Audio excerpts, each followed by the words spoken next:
बेरोजगारी का जो है, आप चले जाइए लखनऊ के इको गार्डन में, तमाम तरह के, कोई टीचर्स की भर्तियों को लेकर, कोई इस भर्ती को लेकर के बच्चे बैठे हुए हैं वहाँ, बेरोजगार युवा।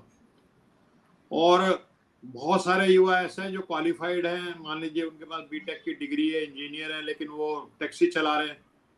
आप कहने को कह सकते हैं जी वो पकोड़े तल रहे हैं या टैक्सी चला रहे हैं तो वो बेरोजगार नहीं है, लेकिन मैं तो उनको बेरोजगार ही मानता हूँ कि जिसके पास इंजीनियरिंग की डिग्री हो, अगर वो टैक्सी चला रहा है तो वो रोजगार थोड़ी है, या पकोड़े बना रहा है। तो या एक एमबी वाला है, वो देख रहा था वो चाय बना रहा है, ठीक, अपना पेट भर रहे हैं वो किसी तरह से, वो अलग चीज है। तो अर्थव्यवस्था का बुरा हाल है, शायद उस स्थिति पे नहीं पहुंची जैसे श्रीलंका की है या पाकिस्तान की, उनकी ज्यादा खराब स्थितियां हैं। यहाँ पे ज्यादा काबिल लोग हैं और अर्थशास्त्री भी हैं और लोग भी मेहनती हैं, और उस स्थिति तक नहीं पहुंचे। लेकिन उसके बावजूद भी 40-50 साल में इतनी बेरोजगारी पीछे नहीं हुई जितनी आज चल रही है, यानी हालत बहुत खराब है और लोग बाग उद्वेलित हैं।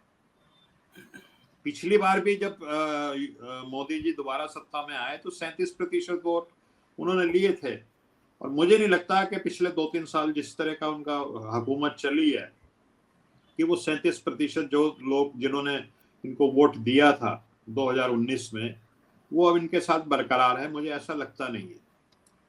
लेकिन विपक्ष भी अकेले अकेले अगर लड़ेगा, चाहे कांग्रेस सबसे बड़ी पार्टी है, गांव-गांव में उसका संगठन, आज भी उसका आदमी फैला हुआ है, लेकिन विपक्ष अकेले भारतीय जनता पार्टी के संसाधनों का, जिस तरह से मीडिया पे उनका एकाधिकार है, जिस तरह सोशल मीडिया पे उनका एकाधिकार है, जिस तरह के जो अखबार हैं जो वो उनके कब्जे में है, जिस तरह से, ये सब चीज देखते हुए कि कोई एक पार्टी अगर ये सोचे कि जी हम मुकाबला कर लेंगे भारतीय जनता पार्टी का, ऐसा नहीं होगा। तो जैसा 1977 में इंदिरा गांधी बहुत ताकतवर प्रधानमंत्री थी, उन्होंने एक देश बना दिया था, पाकिस्तान के 2 टुकड़े कर दिए थे, जो सबसे बड़ा दुश्मन था जो हमारे सर पे बैठा रहता था, ईस्टर्न फ्रंट और वेस्टर्न फ्रंट, एक फ्रंट बिल्कुल खत्म कर दिया हमेशा हमेशा के लिए। नहीं तो हमारी फौजें 2 फ्रंट पे बैठती थी, पाकिस्तान के वेस्ट की तरफ भी बैठती थी और बांग्लादेश में जो आज है वहां पे भी फौज लगी रहती थी। कम से कम एक फ्रंट से तो फुर्सत मिली फौज को। सिक्किम को उन्होंने मिला लिया, भारत में परमाणु विस्फोट किया। तो इतना करने के बावजूद भी अगर वो अर्थव्यवस्था और बेरोजगारी को नहीं संभाल पाए, तो छात्रों का आंदोलन हुआ, युवाओं का आंदोलन हुआ, और फिर उसके बाद इमरजेंसी लगी, तो सबने देखा भी इंदिरा गांधी का अकेले अकेले आप मुकाबला नहीं कर सकते। तो जयप्रकाश नारायण जी को नेता माना और आगे आंदोलन चला।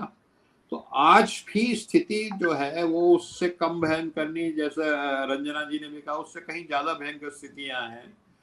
आज जरूरत इस बात की है कि तमाम विपक्षी नेता एक तो अपने अहम को छोड़ दें, जो भी थोड़ा बहुत अहम हर इंसान में होता है, मेरे में बहुत ज्यादा होगा, लेकिन कभी देश के लिए हम अपने निजी अहम का त्याग करें, निजी स्वार्थ का त्याग करें, किसी एक अच्छे आदमी का नेतृत्व को माने, तमाम पार्टियां एक गठजोड़ बनाएं, एक कॉमन मिनिमम प्रोग्राम बने और एक जन आंदोलन हो सड़क का। जनता तैयार बैठी है, लेकिन जनता अपने आप नहीं निकलती। जनता अगर देखती है कि भाई नेता ही सड़क पे नहीं है, तो उसको तो अपने रोजाना के काम धंधे में और वैसे भी उतना नहीं है। लेकिन आपने पीछे देखा, जब अखिलेश अभी उत्तर प्रदेश के चुनाव में बाहर निकले, प्रियंका गांधी बाहर निकली, तो जनता निकलनी शुरू हो गई थी। वो ज्यादा समय नहीं दिया उन्होंने, तो शायद वहां तक बात नहीं पहुंच पाई। लेकिन अभी 2 साल 1.5 साल हैं, अगर सारे नेता विपक्षी एकजुट होकर के और 5-7 बिंदु पे अपना बेरोजगारी, महंगाई, ऐसे मुद्दे बना करके जन आंदोलन करते हैं मिल करके, तो जनता उनका जबरदस्त तरीके से उनका समर्थन करेगी। और ये 77 वाली जो बात है, चाहे कितने भी ताकतवर आज के समय में बीजेपी दिखती हो, लेकिन वो कहा जाता है कि power of the people is always greater than the people in power. तो जनता हमेशा ताकतवर होती है, वो उसको अपनी ताकत दिखाना का समय आ चुका है। जी राहुल जी।